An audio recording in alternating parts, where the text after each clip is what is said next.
Oke, halo selamat siang. Hari ini saya akan membahas prediksi UNBK Fisika 2020 ya untuk SMA. Jadi ini di sini saya akan membahas langsung 4 buah soal karena saya lihat ini tingkat kesulitannya tidak terlalu sulit, jadi saya bisa bahas langsung 4 soal dari nomor 1 sampai dengan nomor 4. Nomor 1 ini kamu bisa lihat sendiri di gambar, itu berbicara soal bagaimana cara kita membaca micrometers group. Oke. Nomor 2 ini adalah resultan vektor, mencari resultan vektor secara analitik. Oke.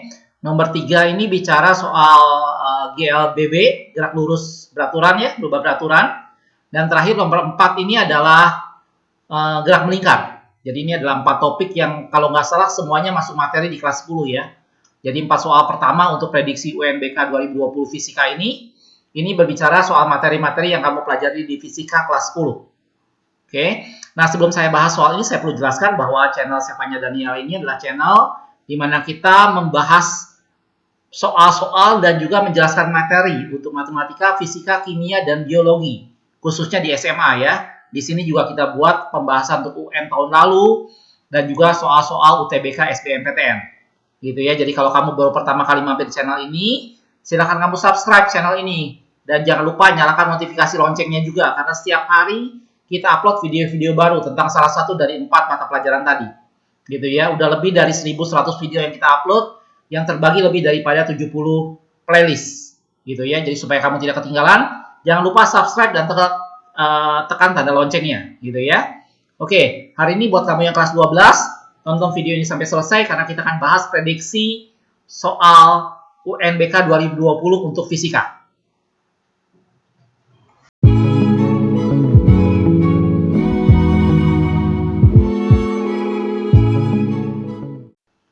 Oke, kita akan mulai dengan nomor 1 ya. Tadi saya bilang nomor 1 ini adalah pengukuran, jadi besaran dan satuan. Di sana ada bab tentang pengukuran dan salah satu alat ukur panjang yang kita pelajari di sana adalah micrometer group, gitu ya. Jadi ini udah ada pembacaan micrometer group di sana. Ini adalah skala normalnya atau skala utama dan di sini yang vertikalnya adalah skala Nonius, gitu ya, atau Vernier. Jadi kalau kamu belajar di fisika waktu kelas 10, kamu baca tentang alat ukur panjang, di sana biasanya kita belajar masalah jangka sorong dan micrometer group. Bedanya cuma pada jangka sorong, skala Noniusnya atau Verniernya ini berimpit dengan skala utama. Itu yang pertama. Dan yang kedua adalah skala utama pada jangka sorong itu seperti penggaris dengan ketelitian 1 mm gitu ya. Tetapi pada micrometer group skala utamanya adalah milimeter. Gitu ya. Oke, nah sekarang kalau kita baca ini mudah sebenarnya. Kamu tinggal lihat angka yang terakhir yang muncul pada skala utama, selalu begitu. Perhatikan angka yang terakhir muncul pada skala utama. Kalau kamu perhatikan di sini 7. Tapi jangan lupa ada strip di bawah sini. Ini berarti 7,5. Ini angka yang terakhir muncul pada skala utama itu 7,5. Jelas ya, ini 7,5 di sini. Nah, setelah itu, kalau pada jangka sorong, kamu lihat batang yang tepat lurus antara skala utama dan Nonius. Kalau pada micrometer group, kamu lihat batang yang tepat lurus dengan skala utama ini, dengan batang ini. Nah, kalau kamu lihat ini 30, ini 40, berarti ini 31, 32, 33, 34. Berarti batang ini yang 34. Jelas ya, jadi kamu lihat angka yang terakhir muncul pada skala utama, setelah itu kamu lihat batang yang tepat lurus dengan skala utama, itu batang ke 34. Jika kamu lihat dari sini 30, ini 40, berarti ini 34, biasa ya. Nah, tapi jangan lupa, ini semua dalam milimeter dan ini adalah 0, sehingga pengukuran nanti yang kamu baca adalah 7,5 ditambah 0,34. Ditambah 0,34. Jadi hasilnya adalah 7,84. Jawabannya adalah A. Gampang ya? Oke, jadi untuk pembacaan micrometer group gampang sekali. Kamu lihat angka terakhir yang muncul. Oh, ini 7,5. Lihat batang yang tepat lurus, batang ke 34. Jangan lupa, itu semua milimeter. Dijumlahkan, tapi ini 0,34. Kamu jumlahkan biasa, dapat hasilnya 0,84. 7,84 ya. 7,5 ditambah 0,34. Oke. Lanjut soal nomor 2. Nah, ini adalah mencari resultan vektor secara analitik. Saya udah banyak buat video tentang cara menghitung jumlah vektor secara analitik, di mana kita meletakkan vektornya dalam sebuah subuh koordinat. Prinsip pengerjaan vektor pada secara analitik adalah kita menguraikan vektor-vektornya dalam arah sumbu X dan sumbu Y dengan memperhatikan sudutnya. Sekali lagi, prinsip perhitungan vektor secara analitik adalah kita menghitung atau memproyeksikan vektor-vektornya dalam arah sumbu X dan sumbu Y berdasarkan sudut-sudut yang mengapitnya. Oke. Nah, sekarang kalau kamu perhatikan di sini, ini sudutnya 60 derajat terhadap sumbu X. Berarti nanti yang sumbu X yang cos. Gitu ya. Pokoknya kamu harus ingat, kalau sudutnya berimpit terhadap sumbu X, berarti sumbu X yang cos. Kalau sudutnya berimpit terhadap sumbu Y, berarti sumbu Y yang cos. Gitu ya, gampang ya. Dan ini kalau kita urai, ini ke sini. Ini berarti nanti di sini ada sebuah vektor lagi, arah sumbu X-nya. Ini adalah F2 gitu ya. Kosinus 60. Oke. Yang ini juga sama, kita urai juga ke sini. Ini adalah F3 kosinus 60. Semuanya cos ya, karena sudutnya terhadap sumbu X. Soal ditanya adalah nilai resultan ketiga gaya dalam arah sumbu X. Oh, ternyata sumbu X aja. Berarti kita tidak usah hitung yang sumbu Y aja. Yang sumbu Y-nya sama sekali kita nggak hitung. Kita hanya menghitung yang sumbu X. Nah, kalau udah lihat begini, berarti dalam arah sumbu X, ke sebelah kiri ada satu gaya, ke sebelah kanan ada dua gaya, yaitu F2 cos 60 dan F3 cos 60. Karena arahnya berlawanan, maka resultan gayanya dikurangi. Saya tulis di sini ya. Jadi sigma F dalam arah sumbu X, ini sigma Fx, ke kiri itu ada satu gaya, yaitu F1, ke kanannya dikurangi, jangan lupa karena dia berlawanan arah, itu ada F2 cos 60, dan juga ada satu lagi F3 cos 60. Cos 60. Gitu ya, ini dikurangi karena dia arahnya ke kanan, yang sebelah sini ke kiri. Oke, kenapa pakai cos? Karena sudutnya berimpit dengan sumbu X. Oke, udah, tinggal kita masukkan angkanya. F3 adalah F3 itu adalah 15. F1-nya 10. F1 10 gitu ya. Dikurangi F2 itu adalah 10 juga. 10 kosinus 60 adalah setengah ya. Jangan lupa saya masih kurungin dulu di sini. Ditambah dengan F3 itu adalah 15. F3-nya 15. Kosinus 60 juga setengah. Oke. Coba kita hitung sekarang. Ini 10. Ini adalah 5. Ini adalah 7,5 ya. Oke. Berarti kalau kamu hitung sekarang, ini adalah 10. Ini adalah 12,5. Berarti adalah minus 2,5. Ini kalau kita ngambil F1-nya duluan. Jadi dia minus 2,5 ke kiri atau sama dengan 2,5 ke kanan. Gitu doang.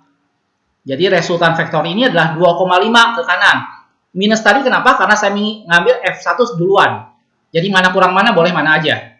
Kalau F1 duluan minus berarti dia minus 2,5 ke kiri. Atau artinya 2,5 ke kanan. Jadi resultan vektor ini adalah 2,5 Newton. Jawabannya adalah A.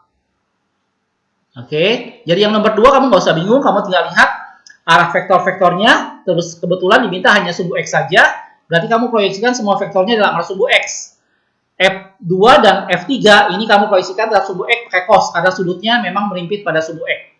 Jadi F2 cos 60 dan F3 cos 60. Oke, jangan lupa tanda minus karena arahnya dikurangi karena dia berlawanan. Gitu ya, mana kurang mana boleh aja.